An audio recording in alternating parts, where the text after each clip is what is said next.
Puis, qu'est-ce qui s'est passé pendant les années 1800 qu'on a décidé que c'était comme genre une façon devenue moderne? Qu'est-ce- Ils ont inventé des machines. C'était quoi le pays qui était comme le premier pays à faire ça? Ouais. C'est quoi qui permet l'Angleterre? Ben, c'est ça. Sont pas dans l'Europe continentale. Sont dans l'Europe, mais ils sont comme à l'extérieur. Ils sont séparés par un courant d'eau. OK. Puis c'est quoi qu'il y a en Angleterre? Une ressource qu'ils ont, c'est du charbon. Right? C'est ça. Il y avait du charbon dans leur terre. Ça leur permet de vraiment avoir des machines à vapeur, les faire fonctionner extrêmement bien. Et ce que ça l'aide aussi avec, c'est le fait qu'ils ont eu aussi la révolution du transport. Right? On a eu des bateaux, on a eu les wagons sur des rails pour pouvoir transporter des choses. Aujourd'hui, on va faire la deuxième partie de la révolution industrielle. OK? Ce qu'on va voir, c'est premièrement, c'est le reste du continent de l'Europe, vite fait, quand est-ce qu'ils ont commencé à l'avoir. Puis ensuite, on va regarder quel effet que ça a eu sur la société. Parce qu'hier, on parlait de les choses qui ont changé, les choses qui n'ont pas changé. On va approfondir là-dessus, la façon que les gens pensent. OK? So, pour la révolution industrielle dans l'Europe continentale, ça veut dire tout ce qui est, là, regarde, là. C'est quand on dit continental, c'est tout ce qui est ici. OK? So, l'Angleterre n'est pas considérée comme l'Europe continentale à cause de l'eau qui est sépare. Ça fait que ce qui arrive, c'est qu'en 1780, la plupart des pays, on a dit que ça a commencé en 1750, la plupart des pays suivaient l'Angleterre jusqu'à 1780. Qu'est-ce qui est arrivé dans les 1780?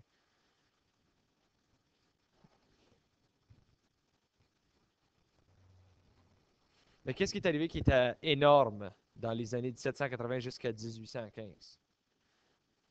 La Révolution française. So, à cause de la Révolution française, ça le ralentit tous les autres pays. Parce que ça, c'était constamment en guerre, il fallait qu'ils s'inquiètent, Napoléon va-t-il venir nous envahir, etc. Fait que ça, c'était un des gros problèmes qu'ils ont ralenti. OK? So, après 1815, tous les autres pays ont commencé tranquillement pas vite à se rattraper à la Grande-Bretagne. Puis on s'est réalisé que c'est pas toujours méchant des deuxièmes. Pourquoi c'est pas toujours méchant des deuxièmes?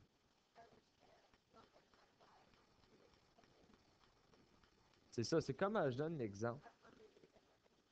Ben oui, comme regarde, c'est quoi qui. Je sais pas, 6 7 ans, ils sortent un nouveau console de jeux vidéo. Right? La Xbox 360. OK? C'est toujours la course pour voir qui va sortir le premier parce que ça va faire un paquet de profits right off the bat. Mais toutes ces machines-là sont buggées, là. OK? Sur la deuxième machine. So, comme le dernier, c'était l'Xbox 360 est sorti en premier. OK? Il y avait ce qu'on appelle, je sais pas, tu joues-tu des jeux vidéo, Kaylin? Il y avait ce qu'il appelle le Red Light of Doom ou Death, ou je sais pas trop. C'est qu'il y avait trois lumières rouges qui allumaient cette Xbox, ça voulait dire qu'elle capote, elle était plus bonne. So, quand tu as trois lumières rouges qui embarquaient, ça c'était un des glitches qui venait avec le jeu. D'ailleurs, moi je l'ai eu quand que j'avais. Depuis quel âge j'avais là? Je l'avais acheté, je le jouais presque pas. Je l'ai parti une journée, puis clic, trois lumières rouges. Je sais comme que ça veut dire. Tu check sur Internet, c'est un glitch avec toutes les nouvelles Xbox qui ont sorti. PlayStation a sorti la troisième PlayStation un an après. Les deux sont à peu près du même calibre en qualité. Sauf eux autres, ils ont eu le temps de voir, OK, qu'est-ce qui causait ça? Ah, la fan, elle ne fonctionnait pas comme il faut, ça fondait des parties.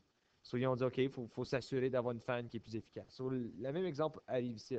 Parce que si je suis deuxième, j'apprends des erreurs des autres. Ça va très bien après ça.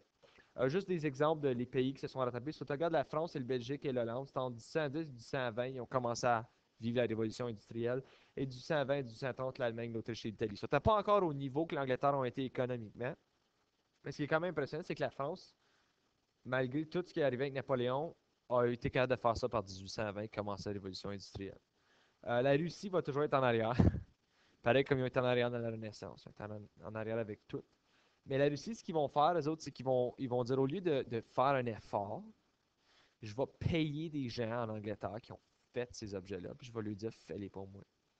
Soit en Angleterre, jusqu'en 1825, c'était illégal d'immigrer à l'extérieur si tu étais un inventeur. Parce que si tu étais comme un génie, puis tu viens de notre pays, tu n'as pas le droit de sortir. Ever. Parce qu'il y avait peur qu'ils vendraient les blueprints. C'est, D'ailleurs, c'est ça que les États-Unis ont fait. Ils payaient bien de l'argent pour avoir un Anglais qui venait chez eux pour leur montrer comment ça marche la machine à vapeur. C'est quelqu'un qui mémorisait tous les blueprints. Là, il arrivait en bateau, puis il montrait aux Américains, puis il faisait bien de l'argent, ce gars-là. OK? On a commencé à créer aussi des tarifs.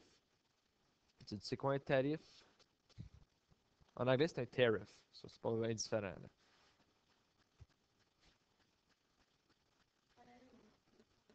OK, ben, ce qu'on faisait, c'est que on savait qu'en Angleterre, il y avait les meilleurs comme textiles et puis etc. pour les usines, mais on vendait aussi des produits chez nous. So, ce qu'on faisait, c'est qu'on encourageait d'acheter, mettons, des produits français si on était en France.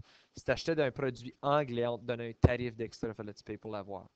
So, c'était juste plus ou moins pour encourager les gens d'acheter ce qui est local. So, on n'a pas ce luxe-là. Si on va acheter quelque chose en Ontario, souvent, il faut payer plus cher parce que ça coûte cher pour le produire. Right? OK. Sur les effets que ça a eu sur la société, là, on va parler en Europe en général. OK? So, on a eu la nouvelle ordre social, là, qui est comme le gros, là, c'est la bourgeoisie ou la classe moyenne. OK? So, les bourgeois sont devenus le top des tops, mais ils se divisent aussi en deux. Puis on avait les bourgeois qui sont les grands bourgeois, puis on avait les petits bourgeois. La différence, c'est que les grands bourgeois sont les boss des usines, puis c'est eux qui s'occupent de ça, ils s'occupent des banques. Les petits, c'est comme les professionnels, comme les avocats, les enseignants, etc., qui font comme des salaires raisonnables, mais c'est comme, ça c'est plus ou moins notre vraie classe moyenne qu'on a dans notre société. Ça, c'est comme nos riches dans notre société. OK? So, c'est juste à l'époque, on les appelait la grande bourgeoisie et la petite bourgeoisie. C'est comme ça qu'on les divisait. Puis on disait que les deux étaient classe moyenne. C'est-à-dire qu'il y avait du monde encore plus riche que ça. Comme quand Napoléon était là, on récompense ses habiletés. Mais là, c'est rendu comme tu es bon à quelque chose, ça va te faire payer pour faire ce quelque chose-là. Un peu comme dans le temps, Napoléon te donnait comme un noble. Tu es un noble, bravo, tu as fait quelque chose. Esther, on va dire, non, tu vas avoir une job qui va payer pour ça. Puis on dit que c'est aussi difficile de s'avancer dans une entreprise. Aussi, mettons, comme les Anglais ont bâti une grosse usine de textile qui était comme une méga là, reconnue au travers du monde. Puis toi, c'est un petit Joe qui veut partir ta propre business dans ce même domaine-là. C'est difficile de compétitionner avec ce gars-là. C'est comme Mac puis Windows. Ok, tu veux commencer, il y a Linux qui existe. Je sais pas si tu sais c'est quoi Linux. So, Mac Windows, c'est des operating systems, right? So, ils font des ordinateurs, puis ils font des systèmes comme ce que tu vois en ce moment. Ça ici, c'est Windows, right? Windows, essentiellement, si tu voyais en arrière de ça, c'est juste un paquet de 1 et de 0 qui se promène dans mon écran, puis ça crée ce qu'on voit.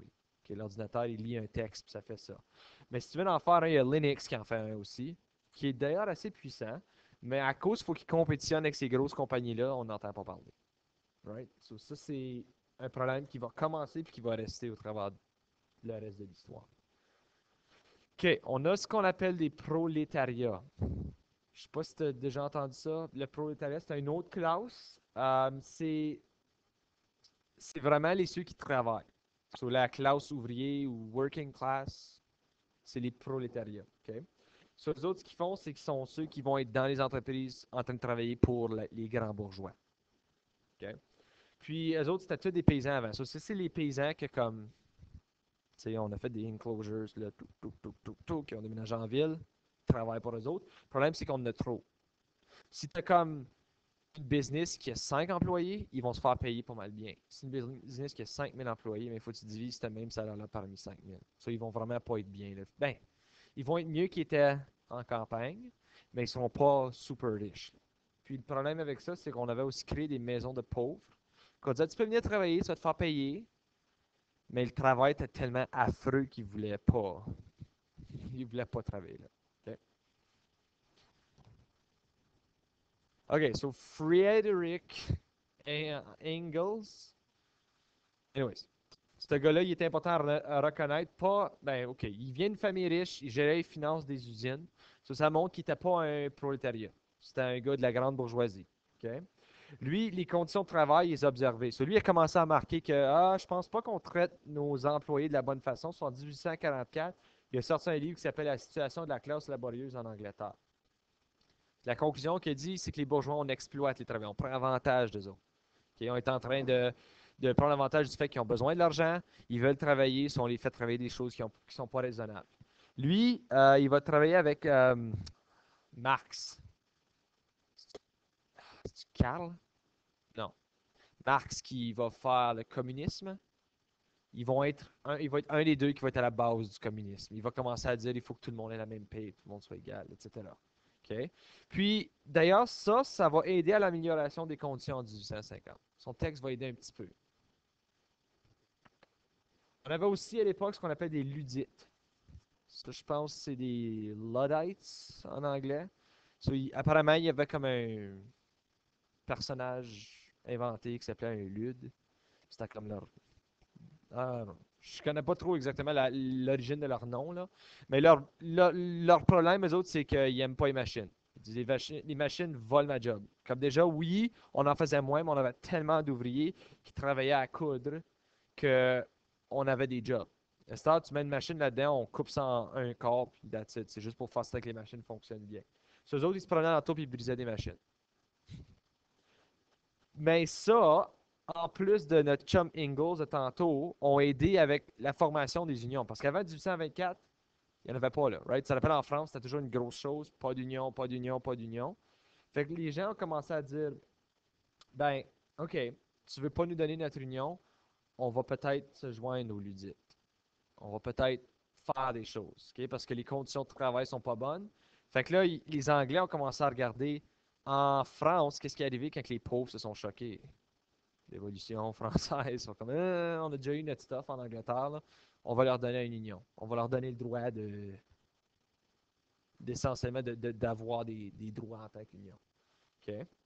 Robert Owen, lui, il va faire le Grand National Consolidated Trade Union. J'ai essayé de trouver c'est quoi le terme français de ça. J'ai pas parvenu à le faire. Peut-être que j'ai pas fouillé assez fort dans le livre, là. Je me suis juste tanné et j'ai dit on va l'appeler le Grand Consolidated Trade Union. Lui, ce qu'il a dit, c'est qu'on devrait avoir une utopie coopérative. C'est quoi une utopie?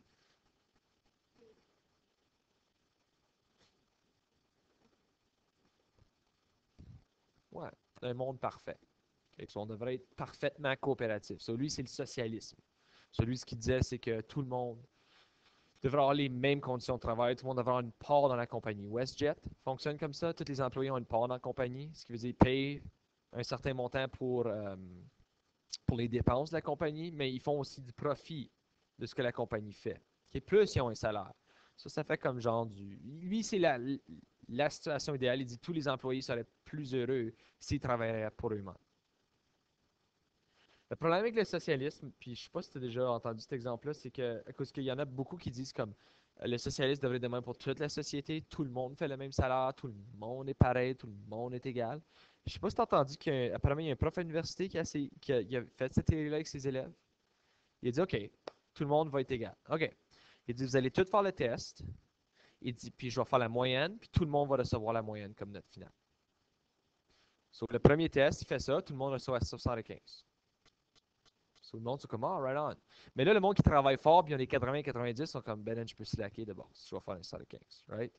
Puis le monde qui font des 60-50 sont comme, ben, le monde fort vont me monter, so je peux slacker. C'est la deuxième moyenne, t'as 60. Par la fin du semestre, ils ont failli tout le cours. Parce que s'il y en a un qui dit, l'autre va travailler pour moi, moi, je vais slacker. Right? So, c'est comme si je fais le même salaire qu'un docteur. J'ai pas besoin de faire une bonne job de bon. J'ai juste besoin de. Tu sais, là, j'essaie de trouver un exemple. Là. Je peux faire un café à chaque jour. Pourquoi je m'éduquerais si je vais faire la même job, comme le même salaire que quelqu'un qui s'éduque? Right? So, c'est comme la théorie du prof universitaire, c'était que ça marche pas. Parce qu'il y a des gens qui vont slacker dans la société s'ils peuvent pas avoir une récompense. Je pense que c'est vrai jusqu'à un certain point. Euh, Son idée de socialiste, tout ça, ça va pas fonctionner. Le monde ne va pas être en accord avec ça. Mais ça va aider avec le chartisme. Okay? Le chartisme, c'est que les employés, les autres, qui ont regardé à ça, ils ont dit, OK, peut-être qu'on ne devrait pas être comme tout égal, mais on devrait tout avoir le droit de voter. Parce qu'en Angleterre, c'est encore comme en France, c'est juste les gens privilégiés qui ont le droit de voter pour le gouvernement.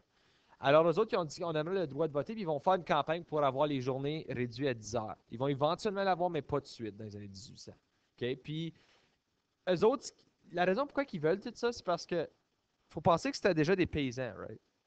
C'est comme quand tu travaillais sur une ferme, tu te lèves le matin, tu te dis, ah, je pense que je vais aller laiter la vache. OK, tu vas chercher ton pot de lait, tu vas aller racler le terrain. Puis là, après ça, tu vas travailler pour 3-4 jours, puis tu vas faire 3-4 jours off. Tu travailles à ton rythme. Là, les autres travaillent dans une usine. Tu arrives le matin à 9 h, tu pars à 3 h, tu t'en vas. So, ils sont pas habitués à cette heure-là, comme vous autres à l'école, vous êtes. Mais vous êtes factory time, là, comme ils disent. Là. Vous êtes pareil, là, tu arrives à 9h, tu pars à 2h20, puis tu l'école à 2h20, whatever. OK. Puis l'emploi chez les enfants. Puis on avait des jeunes qui travaillaient aussi. Ce qu'ils faisaient, ils prenaient des enfants qui étaient abandonnés sur des orphelins, ils allaient dans les orphelinats les recruter, puis ils forçaient de travailler pour presque rien. C'était comme du easy money, du travail facile. Ils font encore, là, les grosses compagnies comme Nike, puis ça, ils font ça dans des pays étrangers, du qu'ils vont chercher des enfants. Ils font travailler pour des scènes. Euh, puis la motivation qu'ils donnaient aux jeunes, c'est que si tu es orphelin, c'est normal que quand tu as une famille, tu travaillerais pour que ton père soit ferme. So, ils disent comme, tu sais, on est ton père, en guillemets. So, faut que tu travailles pour nous autres. Faut que tu nous aides. So, les enfants, ils faisaient, hein. Euh, les jobs, comme que je vous donne, c'est rattacheur. Ça, c'est comme dans les usines de textile. S'il y a des morceaux qui traînaient là, de matériel, il fallait qu'ils poignent puis ils les remettent ensemble. Des morceaux qui étaient déchirés. Charognard. So, si jamais il y avait des affaires qui étaient stock dans des petits endroits pleins de lames, là, on envoyait le jeune là-dedans parce qu'il fitait. Ok, tu fit, oui. Va le chercher. C'est comme. Ouais, ou on les faisait travailler dans des mines de charbon. Il y a des endroits bien restreints, comme dans la photo que tu peux voir. Les jeunes, le Parlement s'est tourné de bord, puis éventuellement, il y a eu assez de plaintes qu'ils ont fait ce qu'ils appelle la commission Sanders. Ils ont fait comme genre une recherche, puis ont déterminé que, OK, faut imposer des règlements parce que les enfants, on en a plein qui meurent, surtout dans les mines. C'est pas bon pour tes poumons, là. Fait qu'on a dit en 1833 que si tu étais entre l'âge de 9 et 13 ans, tu peux juste travailler 8 heures par jour. So, ce qui est comme plus que c'est moi je fais. OK? Si tu es entre 14 et 18 ans, tu peux juste travailler 12 heures par jour. C'est quand même affreux comme condition. Puis si tu 8 ans et moins, tu dois aller à une école élémentaire. So, OK, on a de l'école, mais l'école est subventionnée par une usine. So, c'est comme aussi tu frappes 9 ans, hein, tu sors de l'école, tu t'en vas à cette usine-là. So, c'est un système comme un petit peu croche, là. C'est en 1842 qu'on a dit que tous les enfants qui ont moins de 10 ans, ils ne peuvent pas travailler dans les mines, au moins. Ils peuvent travailler dans les usines, mais ils ne peuvent pas travailler dans les mines parce qu'apparemment, ça les tue en grand nombre. C'est juste un petit résumé. Euh, Ce qui va arriver, c'est que l'urbanisation va devenir une tendance sociale. Right? On a parlé, ça fait 2 jours qu'on parle de ça. Le monde, il part des régions rurales, s'en vont dans les grandes villes pour travailler. Parce qu'il y a aussi des villes qui sont des villes d'usines. Comme il y a on appelle ça des mill towns en anglais. Comme on en a au Canada, mais les usines commencent à fermer un peu tout partout. Là. J'essaie de penser. Ben, comme Sudbury, c'est une ville de mines. C'est ça qui fait gérer l'économie, c'est ça qui la fait aller. Euh, Barrie, je sais pas qu'est-ce qui nous garde aller. C'était le fait que Toronto est proche, I guess. Parce qu'on n'a rien ici, là. On n'a rien à Barrie qui est comme qui centralise, qui amène les gens ici. On n'a pas une grosse coopération, on n'a pas. Je pense pas, hein.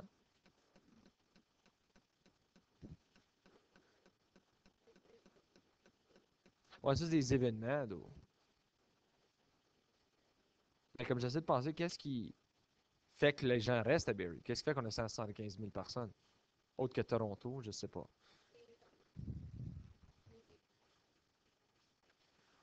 Ouais,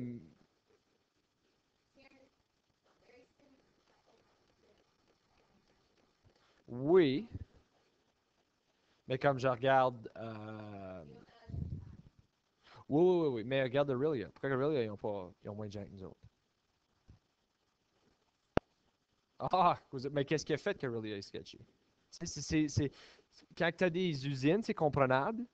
Tu sais, OK, comme moi, je viens de Sturgeon. Sturgeon, il y avait une usine. C'était une ville d'usine. En 2003, ils ont fermé l'usine. Puis la population est restée pas mal statu quo, là, en raison du fait que c'est une petite ville à côté de North Bay. North Bay, pas vraiment rien qui est là. C'est comme ça juste, à cause qu'il n'y a rien alentour, ils ont fait une grosse, ça a devenu une ville de 50 000. Je dis grosse ville, c'est quand même assez gros. So anyways, so c'est juste une des tendances qu'on a remarqué. Il y a eu les injustices que la classe ouvrière va connaître, ça va être un dilemme politique. So, tu vas voir ça dans les prochains cours, on va discuter. Est-ce que c'est bien, est-ce que c'est pas bien? Les structures familiales vont changer dans le sens que, à cause les enfants sont forcés à l'école, ils vont pas passer autant de temps ensemble. Right? Quand tu étais à la ferme, tu travaillais avec ton père. Tu allais à l'ouvrage. Tu travaillais, puis ensuite tu retournais à la maison, tu soupais avec ta famille. Là, c'est comme le père, il travaille 15 heures par jour, l'enfant, il est là-bas pour 10 heures par jour. Tu te vois presque pas. So, ça va changer un peu la façon qu'on voit les familles. On va avoir aussi des travaux qui vont être ciblés envers les sexes. So, comme là, tu sais, le Home Sweet Home, là. Ouais, c'était supposé parce que le mari, apparemment, était tellement misérable à l'usine. Quand il arrivait à la maison, la femme, son travail était de faire en sorte que la maison était une place accueillante. So, on a commencé à comme préjuger beaucoup plus les sexes. Mais c'était comme pas vu comme un préjugé tant que ça. C'était plus vu comme un rôle dans la société. J'essaie de penser à un exemple qu'on a qui pourrait être perçu comme un préjugé. On n'a plus vraiment grand préjugé dans notre société entre les hommes et les femmes. Là. Anyways. So, c'était pas nécessairement vu comme sexiste. C'était vu comme c'est la façon que ça l'est. Right? C'est juste la façon que ça fonctionne.